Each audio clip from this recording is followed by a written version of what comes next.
আজকে মনে রাখো আব্বা, আমার কথা মনে রেখো।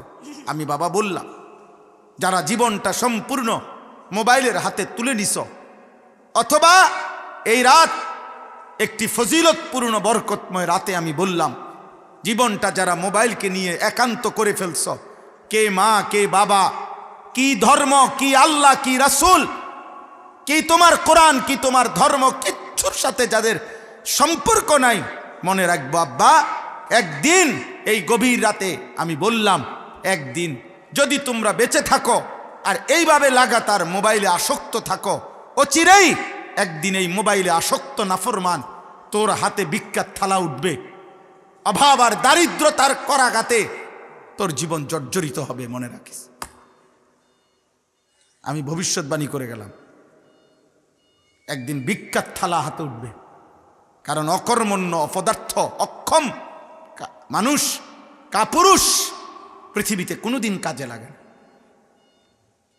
অকর্মণ্যের জায়গা পৃথিবীর কোথাও নাই। চরিত্রহীন, মনে রাখো আব্বা।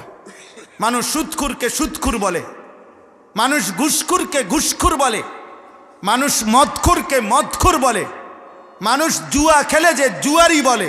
কিন্তু নারীর সাথে জিনা, ব্যভিচার, নারীর সাথে হারাম সম্পর্ক, হারাম প্রেম, হারাম ভালোবাসা, নারীর ছবি, নারীর অশ্লীল দৃশ্য, উলঙ্গতা, এরকম যৌন সম্পর্কিত, লজ্জাস্থানের শাহওয়াত সম্পর্কিত কোনো পাপে যদি কেউ মানুষের কাছে পরিচিত হয়, তখন মানুষ তাকে চরিত্রহীন বলে, লম্পট বলে। অথচ ওইগুলোও চরিত্রহীনতা।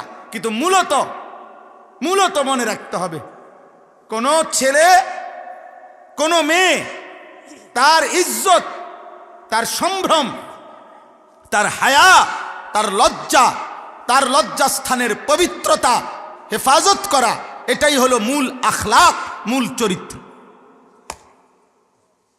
এই জন্য মানুষ আকাম কুকামে ধরা খাইলে মানুষ কি কয়? চরিত্রহীন কয়। বুঝা গেল, এটারে চরিত্র ধরে। এটা নষ্ট হলে বলে চরিত্রহীন, লম্পট, বেহায়া, নির্লজ্জ, বেশরম। আর আমরা সেই ছোটবেলায় পড়ছি যে সম্পদ হারাইলে কিছুই হারায় না, স্বাস্থ্য হারাইলে কিছুটা হারায়, কিন্তু চরিত্র হারাইলে এভরিথিং লস্ট, সবই হারায়। হৃদয়ে যে অসৎ, একাকিত্বে যে অসৎ, তুমি প্রকাশ্য অসৎ, মনে রাখবা। রাসূলুল্লাহ সাল্লাল্লাহু আলাইহি সাল্লাম বলেছেন, একাকিত্বের গুনাহ মহান আল্লাহ তাআলা দিনের আলোতে ভাসায়া দেয় মানুষের চেহারায়। এজন্য মানুষ দেখলেই বুঝে। আমি তো দাঁড় করাই তার, তোমরা যারা যারা নামাজ পড়ো না আমারে কও, আমি দাঁড় করাই দেই। বেনামাজি, বেয়াদব তো চিনাই যায়। হ্যাঁ, আমি দেখাই, আমার দায়িত্ব দাও, চ্যালেঞ্জ করো। তোমরা যারা যারা নারী দেখে অভ্যস্ত, মোবাইলে অশ্লীল ছবি দেখে অভ্যস্ত, আব্বা আমি দাঁড় করাই। অসৎ চরিত্রহীনকে তো দেখলেই চেনা যায়। চোখ যার হারামে লিপ্ত, যে চোখ মালিকের দেওয়া, সেই চোখ একবার মালিকের কোরআন যে দেখে না, আয় হায় বদনসিব।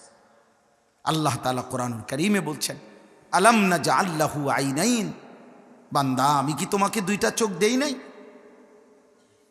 সেই চোখে 40 বছরে, 30 বছরে, 60 বছরে, 20 বছরে আমার দেওয়া চোখে আমার কালাম, আমার কোরআনের একটা পৃষ্ঠাও দেখে দেখে পড়তে পারলা না?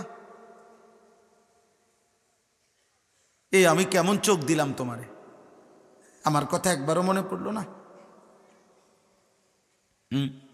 বলেন। এই জন্য ভাই চলেন, ফিকির করেন। আজকে বরকতময় রাত, আমরা সবাই জানি লাইলাতুল বারাত।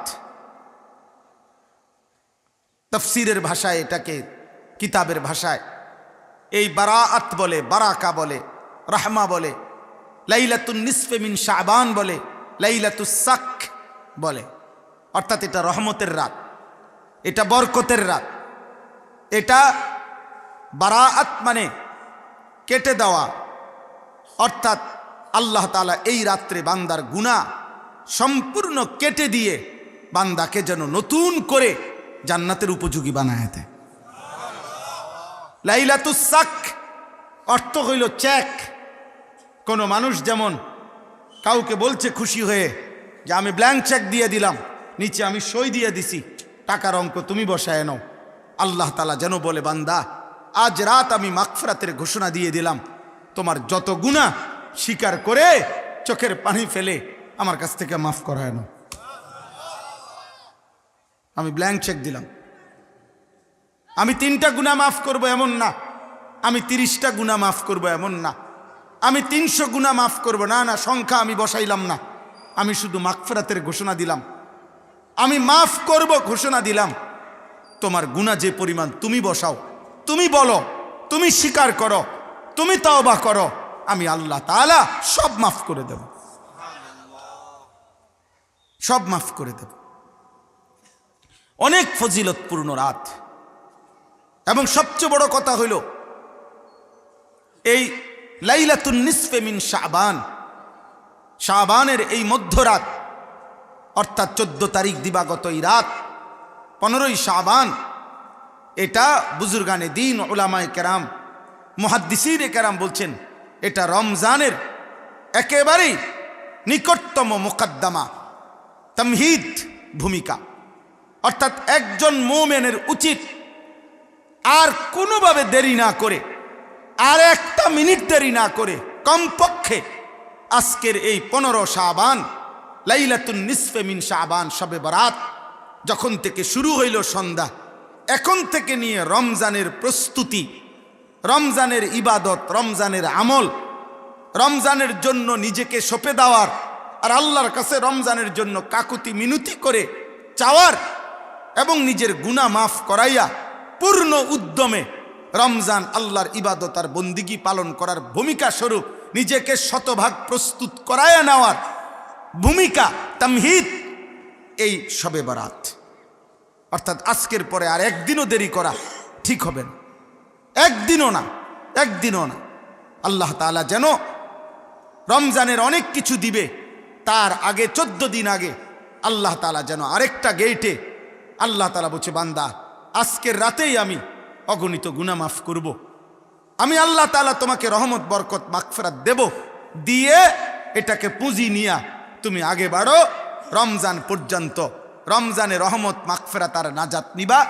ইফতার সাহারিতে, এতেকাফে, তারাবিতে, রাতের প্রতি সেকেন্ড, দিনের প্রতি সেকেন্ডে, প্রতি ঘন্টা মিনিটে তুমি আমি আল্লাহর কাছ থেকে অফুরন্ত রহমত মাগফিরাত আর নাজাত নিয়ে ঈদের চাঁদ উঠবে, আমি তোমাকে মুত্তাকি বানিয়ে জান্নাতি বানায় দেব।